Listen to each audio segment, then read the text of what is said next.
한 해 만에 뵙습니다. 2주 전에 김규민 목사님께서 부임하신 지 한 해가 되었다고 감사의 인사를 드렸는데 저 또한 모든 성도님들께 감사의 인사를 드립니다. 한 해가 얼마나 빠른지 어저께 여러분들을 만난 것 같은데 벌써 1년이 훌쩍 지나가 버렸습니다. 지난 1년을 돌아보면 제게도 감사한 일이 너무나도 많습니다. 위임 목사님과 사모님 그리고 온 교역자가 서로 사랑 안에서 모든 일들을 해나가는 모습이 너무나도 감사했습니다. 그리고 장로님, 권사님, 집사님, 성도님들의 따뜻한 눈빛, 때로는 다독여 주심, 위로와 격려의 말, 이 모든 것이 제게는 너무 감사하고 큰 힘이 되었습니다. 특별히 우리 사랑하는 영아부 지부 선생님들의 과분한 사랑과 또 서로 사랑 안에서 협력하는 모습이 너무나도 귀하고 감사했습니다. 이렇게 사람이 믿음의 공동체 안에서 서로 사랑하고 또 사랑받고 있다는 것은 참으로 행복한 일입니다. 그러나 이러한 사랑이 사람으로 하여금 거룩한 부담감을 가지게 하는 것 같기도 합니다. 성도님들이 사랑해 주시는 만큼 더 열심히, 더 신실하게 실망시켜 드리지 않게 노력해야지 하는 그런 마음이 들기 때문이지요. 저희 친정어머니께서 저를 위해서 늘 하시는 기도 제목이 있습니다.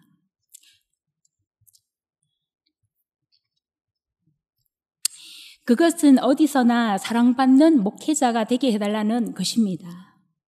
왜냐하면 교회 안에서 교육자가 사랑받지 못하고 힘들어하는 것을 너무 많이 지켜보셨기 때문이라고 합니다. 어머니의 기도 덕분인지 저는 가는 곳마다 목사님과 성도님들의 많은 사랑을 받으며 사역하는 정말 행복한 사역자입니다. 앞으로 더 행복한 사역자가 되도록 스스로를 더 잘 지키고 노력하겠습니다.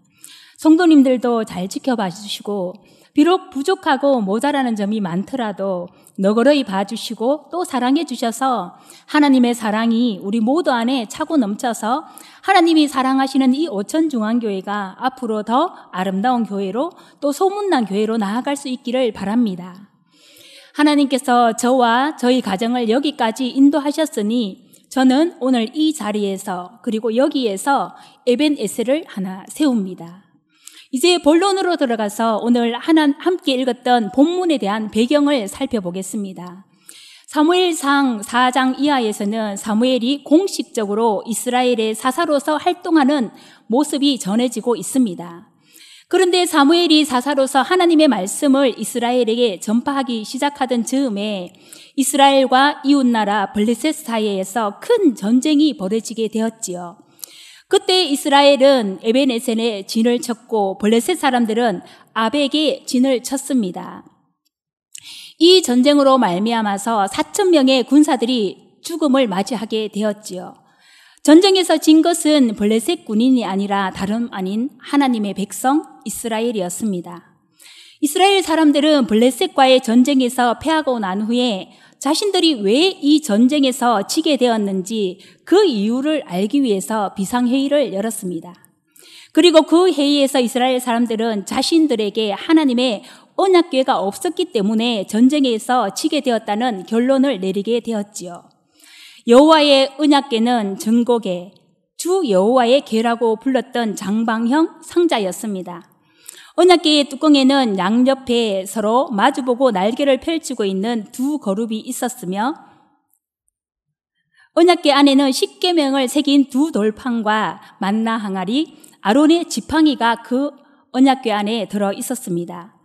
하나님은 출애굽한 이스라엘 백성들에게 장막을 만들게 하셨고 그 중심 지성소 안에 이 언약궤를 안치하게 하셨습니다. 지성소 안에 있었던 언약궤는 하나님과의 만남의 장소였습니다. 출애굽기 25장 22절에서 언약궤에 대해서 말하기를 거기서 내가 너와 만나고 속죄소 위 곧 증거궤 위에 있는 두 그룹 사이에서 내가 이스라엘 자손을 위하여 내게 명령할 모든 일을 내게 구하리라고 말씀하고 있습니다. 이와 같이 하나님의 언약궤가 있는 이곳에서 자신의 뜻을 하나님은 계시해 보여주셨습니다. 또한 언약궤는 이스라엘 백성을 인도하시는 하나님의 임재를 상징하는 것이었습니다. 그렇기에 전쟁에 대한 패배의 원인이 이 언약궤가 함께하지 못했다는 것은 여호와 하나님이 그들과 함께하지 못했기 때문이라는 결론을 얻게 되었던 것이지요. 회의의 결론대로 이스라엘은 곧 사람들을 보내어서 이 언약궤를 가지고 왔습니다.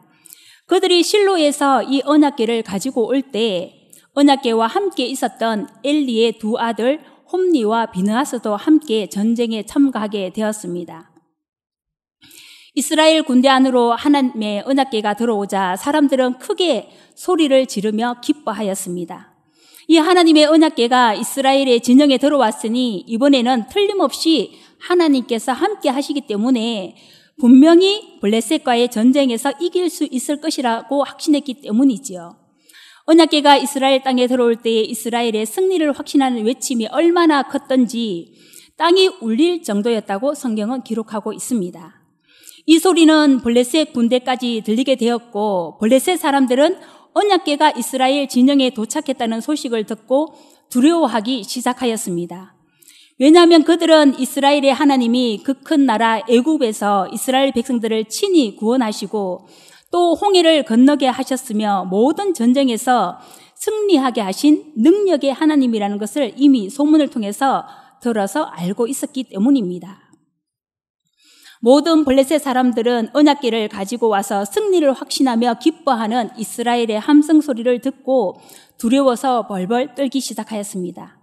언약궤가 생겨서 기뻐하는 이스라엘과 두려워하는 블레셋 군대 사이에 이제 두 번째 전쟁이 벌어지게 되었습니다.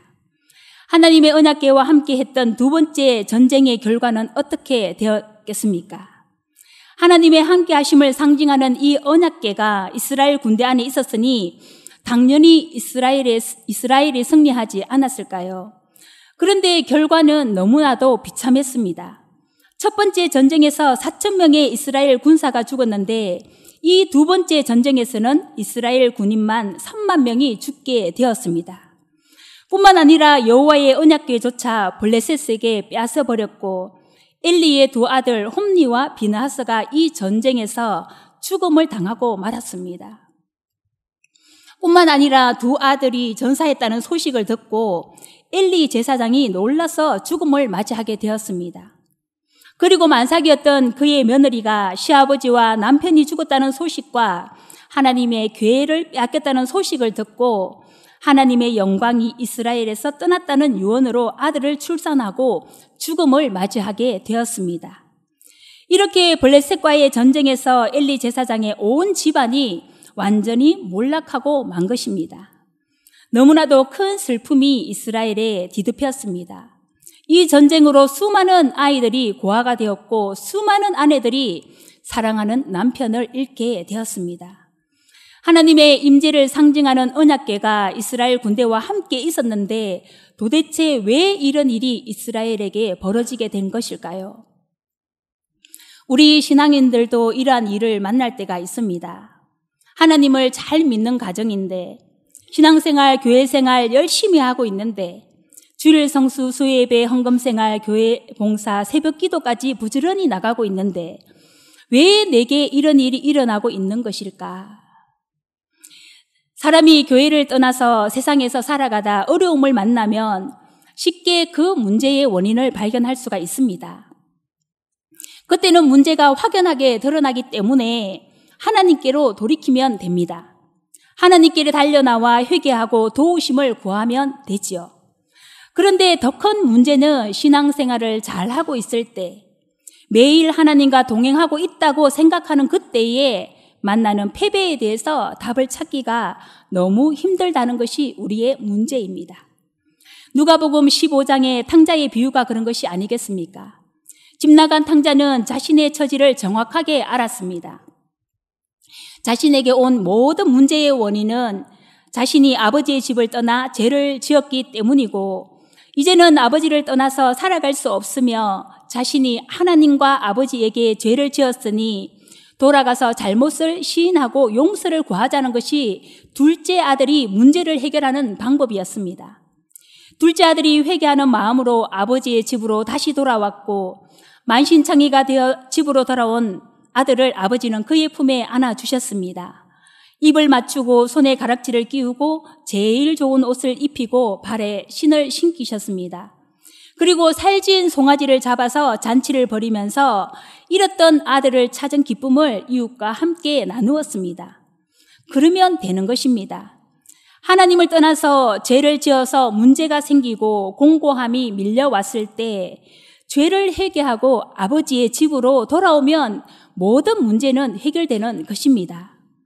그런데 문제는 집 안에서 모든 것을 잘하고 있으며 늘 아버지 곁에 있었던 착실한 첫째 아들입니다.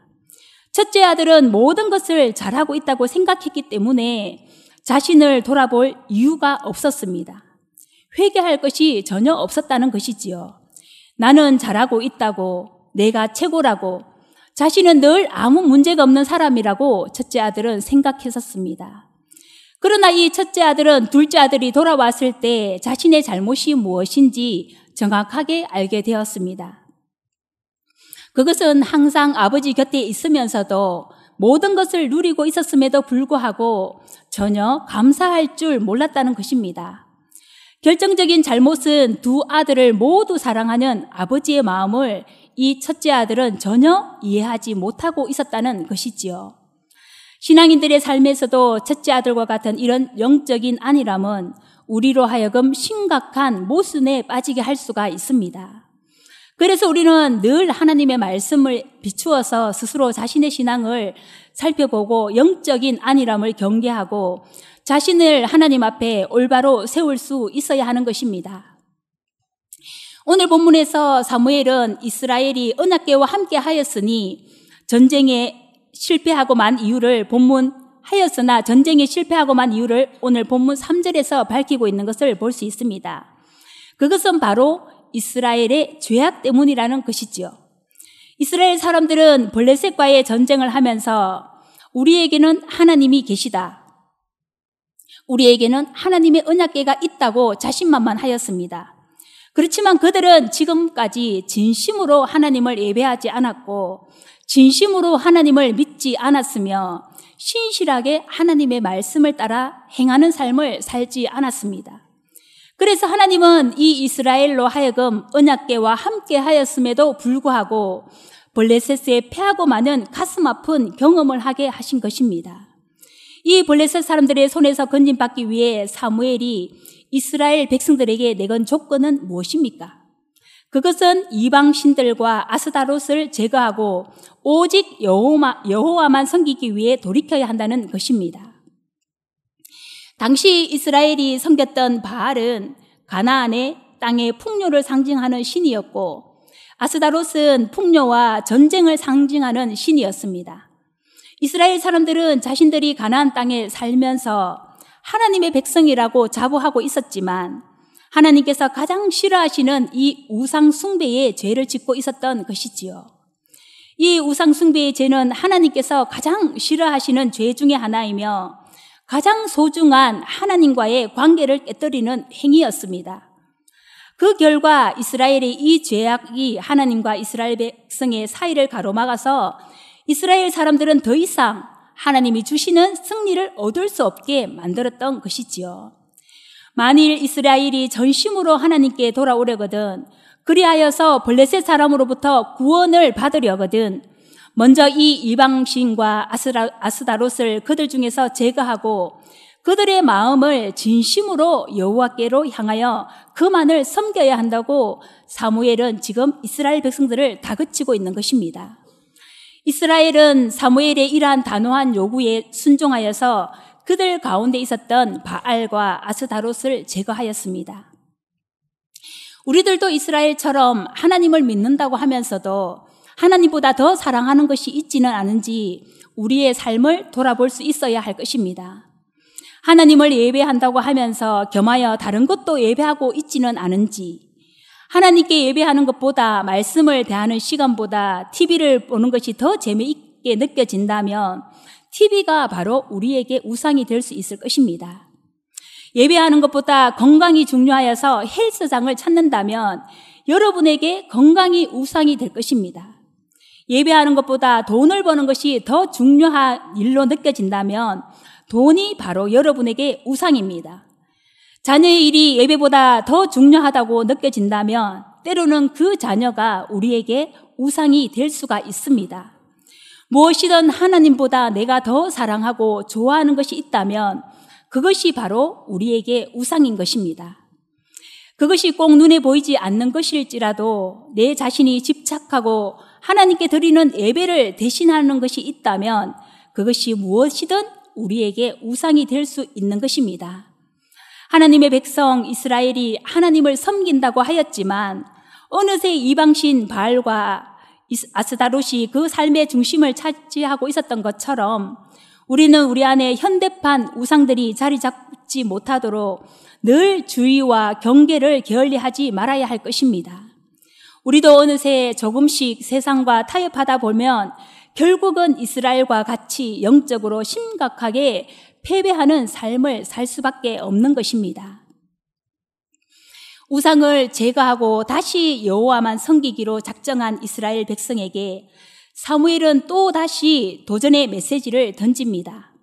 사무엘은 온 이스라엘로 하여금 미스바로 모이게 하였고 그들을 위해 자신은 기도하겠다고 선포하였습니다.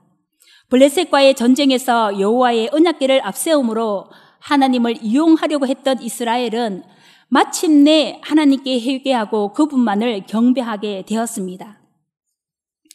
이 같은 변화에는 사무엘의 리더십이 중요한 역할을 하였다고 볼 수가 있습니다. 사무엘은 강력한 리더십을 발휘하여서 예루살렘에서 북쪽으로 약 13km 떨어진 미스바에 이스라엘 백성들을 모이게 하여서 영적 대각성 집회를 개최하였습니다. 미스바는 사사시대의 이스라엘 지파들이 주로 모이던 중요한 장소였습니다.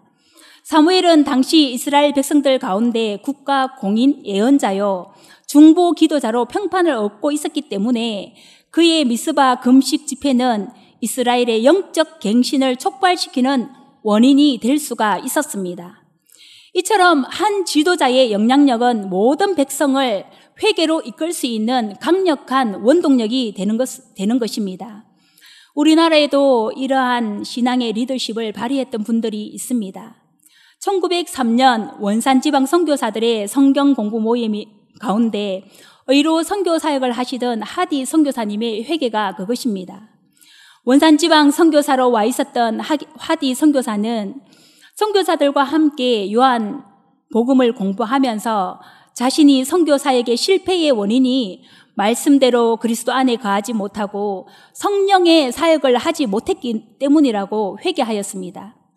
그때 선교사들 앞에서 자신의 죄를 고백하자 너나 할 것 없이 많은 선교사님들이 자신들의 무력함을 깨닫고 하나님께 통해 자복하며 기도하였다고 합니다.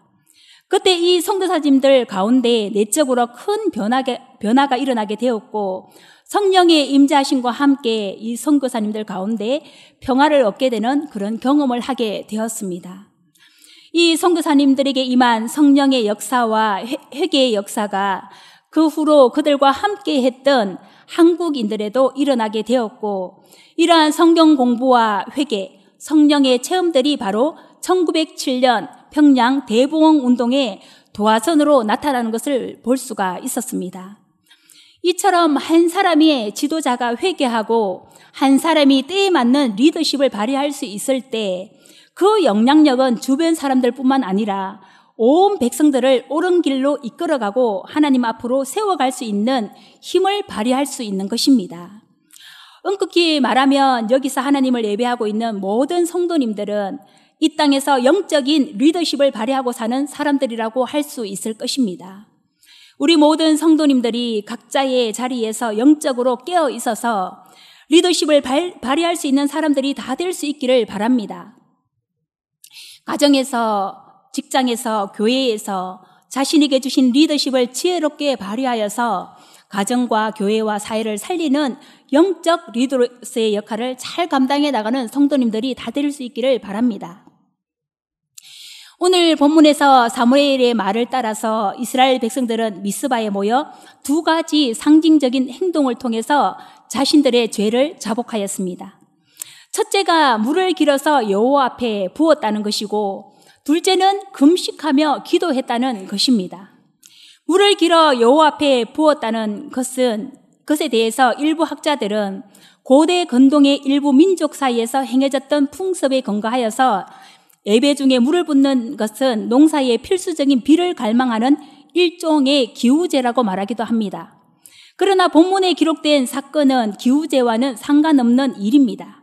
시편 22편 14절과 에레미야가 2장 19절, 사무엘하 14장 14절 등을 종합해보면 물을 붓는 것은 우리의 현실이 너무나도 아프고 절망적이기에 생명의 연장의 가장 기본적인 이 물조차 마시는 것을 절제합니다라는 의미로 나타나는 것을 볼 수가 있습니다. 물을 붓는 이 일을 통해서 이스라엘 사람들은 자신들의 영적, 현실적 상황이 모두 부도 위기에 와 있음을 하나님 앞에 고백하고 있는 것입니다. 그들이 유일하게 바라볼 수 있는 대상이 바로 하나님이라는 신앙 고백적 행동이 이 물을 붓는 행동에 나타나는 것이지요. 이러한 행동은 자연스럽게 금식으로 이어집니다. 금식 또한 살고 죽는 것이 여호와께 달렸다는 것을 고백하는 행위라고 할 수 있는 것이지요. 이처럼 이스라엘 백성들은 블레셋이라는 나라와 대치하여 매우 절박한 심정으로 여호와를 붙들며 기도하였습니다. 자신의 생명 연장의 수단인 물을 아낌없이 부어가며 금식으로 간절하게 기도했던 이스라엘 백성들처럼 우리들의 기도에는 이런 뜨거움과 간절함이 있는지 한번 생각해 볼 수 있기를 바랍니다. 우리가 이미 살펴보았듯이 물을 붓는 것은 우리의 현실이 너무나도 아프고 절망적이기에 생명 연장의 가장 기본 요소인 이 물을 마시는 것조차 절제합니다라는 의미라고 하였습니다. 블레셋이 대처하고 있는 이 위기 앞에서 물을 붓는 기도는 이스라엘 백성들이 얼마나 뜨겁고 간절하게 기도했는지를 보여주는 대목이라고 할 수 있을 것입니다. 여호와 하나님께 모든 것이 달려있고 오직 주님만이 내 인생의 해답이라는 확신을 가질 때 우리는 이런 결단과 더불어서 기도 생활의 뜨거움과 간절함을 회복할 수 있는 것입니다. 저는 인생에 많지 않은 금식의 경험이 있습니다. 40일까지는 아직 금식해보지 못했지만 하나님께서 금식하지 않으면 안 되는 상황을 주실 때가 가끔씩 있습니다. 하나님의 뜻이 무엇인지 아무리 기도해도 정확하게 이성적으로 판단이 되지 않을 때 하나님께서 금식하고자 하는 마음을 주십니다. 그러면 앞뒤 볼 것 없이 바로 순종하여서 금식에 들어갑니다. 보통은 하루, 길게는 이틀이 지나며 모두 응답을 해주시는 것을 경험하였습니다. 금식을 하면서 느끼는 것은 금식을 다짐하는 그 시간만큼은 오직 우리 하나님만 의지하고 하나님의 이끄심만을 바라는 마음이 생겨집니다. 그리고 한 가지 더 드는 생각은 하나님께서 이 금식 기도를 통해서 반드시 선한 길로 이끄실 것이라는 확신입니다. 이 두 가지 생각으로 금식을 시작하면 빠르게는 하루, 어떤 때는 이틀이 지나면 반드시 하나님께서 응답해 주시는 것을 경험하였습니다. 그런데 생각해보면 우리 인생에서 이렇게까지 특별히 금식하면서 기도해야 될 때가 그렇게 많지는 않은 것 같습니다. 왜냐하면 하나님의 말씀 속에서 하나님께서 길과 뜻을 거의 다 보여주시기 때문입니다. 이렇게 이스라엘 온 백성들이 회개하고 물을 들이며 금식하며 영적으로 무장하게 되었을 때 적군 블레셋이 이스라엘 백성들을 다시 세 번째 치러 올라오게 됩니다. 어떤 경로를 통해서 미스바의 집회 소식이 블레셋 사람에게까지 알려졌는지 알 수 없지만 전 이스라엘의 민족적 회개 운동은 인근 이방 민족에게 알려질 정도로 거대한 영적 운동이었음이 분명합니다.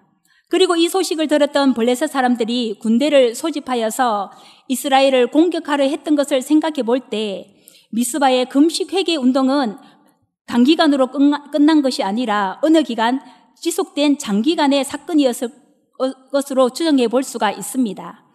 이처럼 이스라엘 백성들이 영적으로 무장되자 적군 블레셋이 쳐들어오게 됩니다. 이스라엘은 이제 블레셋의 침략으로 세 번째 전쟁을 치를 때가 되었습니다. 미스바에서 영적으로 단단히 무장된 이스라엘이 블레셋과의 세 번째 전투를 앞두고 사무엘에게 부탁한 말은 무엇입니까? 우리 오늘 읽었던 본문 8절을 우리 같이 한번 읽어보도록 하겠습니다. 8절입니다. 이스라엘 자손이 사무엘에게 이르되 당신은 우리를 위하여 우리 하나님 여호와께 쉬지 말고 부르짖어 우리를 블레셋 사람들의 손에서 구원하시게 하소서 하니. 아멘. 8절에 나타나는 것처럼 이제 이 백성들은 더 이상 언약궤를 가지고 싸워야 한다거나 하는 말들을 내뱉지 않았습니다. 영적으로 무장한 이스라엘은 사무엘에게 중보 기도를 요청하고 있는 것이지요. 이제 블레셋과의 전쟁이라는 동일한 목표를 두고 사무엘과 이스라엘이 하나가 되어서 영적인 연합을 이루며 전쟁을 치르게 되는 것입니다. 이스라엘은 이미 미스바에 모여서 기도의 힘을 경험했으며 오직 하나님만이 이 문제의 해답이라는 사실을 확신했기 때문에 이제 더 이상 언약궤를 찾아서 나설 필요가 없었던 것이지요. 이 전쟁이 하나님께 달렸다는 것을 확신한 이스라엘은 사무엘에게 중보 기도를 부탁하였고 사무엘은 그 요청을 기쁘게 받아들여서 백성들의 강구대로 젖먹는 어린 양 한 마리를 가져다가 하나님께 번제로 바치고 이스라엘을 위하여서 여호와께 간구하며 부르짖었습니다. 그러면 사무엘과 같은 중보 기도의 필연적 결과는 무엇입니까? 그것은 사무엘의 중보 기도를 통해서 하나님은 이스라엘을 마침내 승리로 이끄셨다는 것입니다. 여호와께서는 사무엘의 기도에 신실하게 응답해 주셨습니다. 두 번째 전투에서 홈리와 비나하스가 하나님의 언약궤를 앞세웠던 전쟁에서는 하나님께서 전혀 응답하지 않으셨습니다. 그러나 사무엘이 하나님의 언약궤도 없이 바쳐진 어린 양 한 마리의 번제와 기도에는 하나님께서 신실하게 응답해 주셨습니다. 이처럼 하나님은 하나님과 친밀하게 소통하고 교제하는 참다운 중보자를 통해서 역사 속에 간섭하신다는 사실을 우리는 사무엘의 기도를 통해서 알 수가 있는 것입니다. 사무엘이 번제를 드릴 때에 블레셋 사람들이 이스라엘과 싸우려고 가까이 다가오자 바로 그 순간 여호와께서 블레셋 사람들에게 큰 우레를 내리셨습니다. 그 결과 블레셋 사람들의 지는 큰 혼란을 겪을 수밖에 없었고 그들은 이스라엘 앞에서 도망할 수밖에 없었습니다. 하나님이 바라신 우레는 그들을 어지럽게 만들었고 그 큰 진동이 블레셋의 진을 무력화시키고 만 것입니다. 그 후 사무엘은 12절에 나타나는 바와 같이 하나님의 도우심을 잊지 않기 위해서 큰 돌 하나를 취하여 미스바와 센 사이에 세우고 그 돌 이름을 에벤에셀, 즉 도움의 돌이라고 이름하였습니다. 바로 다른 어떤 것이 아니라 여호와께서 여기까지 우리를 도우셨다고 증언하는 돌이 바로 이 에벤에셀인 것입니다. 우리 모든 성도님들이 사무엘과 같이 하나님과의 친밀함과 교제 가운데 있는 참다운 중보자가 되어야 할 것입니다. 가족과 친척과 이웃과 교회와 나라의 일들을 위해서 우리는 사무엘과 같이 깨끗하고 거룩한 손을 들어 기도할 수 있는 기도의 중보자가 되어야 하는 것입니다. 모든 믿음의 사람들은 중보 기도의 필연적 결과는 반드시 승리로 이어진다는 것을 믿으면서 그 승리의 현장에서 우리는 각자의 에벤에셀을 세울 수 있어야 한다는 것입니다. 여러분의 삶에 에벤에셀의 흔적이 많을수록 여러분의 신앙은 더 성장해 갈 것입니다. 이스라엘 백성에게 에벤에셀이란 승리의 흔적이었습니다. 오직 기도로 이루어진 승리의 흔적이 바로 이 에벤에셀이라는 것입니다. 이와 동일하게 우리의 삶의 여정 곳곳에도 에벤에셀의 흔적이 있을 것입니다. 이 흔적이 쌓이면 쌓일수록 우리 신앙은 예수 그리스도께로 점점 더 가까이 나아가게 되는 것이지요. 우리 성도님들의 발걸음 하나하나가 바로 에벤에셀인 줄 믿습니다. 때로는 직장의 문제, 때로는 진로의 문제, 때로는 영적인 문제가 바로 에벤에셀이 될 수 있습니다. 제가 오늘 이 강단에서 여기까지 인도하신 하나님을 향해서 에벤에셀을 세운 것처럼 여러분의 삶 가운데서도 수많은 에벤에셀을 세워갈 수 있기를 바랍니다. 우리의 삶 가운데 에벤에셀을 하나하나 세워갈 때마다 우리 하나님의 이름이 찬양을 받을 것이고 우리 하나님의 이름이 높임을 받을 것입니다. 오늘 예배하는 모든 성도님들이 각자의 에베네셀을 기억하고 하나님께 감사함으로 영광과 찬송을 올려드리는 복된 성도님들이 다 될 수 있기를 예수님의 이름으로 축원드립니다. 기도하겠습니다. 살아계신 하나님 아버지, 우리가 인생을 살아가면서 겪는 모든 일들 가운데 여기까지 우리를 인도하고 도우신 에베네셀 하나님을 찬양하는 삶을 살아드리기를 원합니다. 하나님께서 우리를 사랑하셔서 우리들의 죄악과 영적인 나태함과 안일함을 깨우치기 위해서 때로는 영적인 전쟁에서 실패하게 하실 때가 있습니다. 그때 우리들의 죄를 회개하고 하나님께로 돌이킬 때에 하나님께서는 반드시 우리를 회복시키시고 다시금 승리로 이끄신다는 것을 확신합니다. 우리가 우리의 패배를 인정하고 하나님 앞에 물을 부어 드리는 마음으로 두 손 들고 하나님 앞에 나아갈 때 그때가 가장 복된 순간이며 그때 그곳에서부터 하나님의 역사가 시작된다는 것을 우리로 하여금 깨닫게 하셔서 사랑하는 성도님들의 삶이 매 순간순간이 에베네셀의 삶이 되게 하시고 여기까지 우리를 인도하셨고 장래에도 우리를 인도하실 하나님을 날마다 찬양하는 기쁨이 있게 하여 주시옵소서.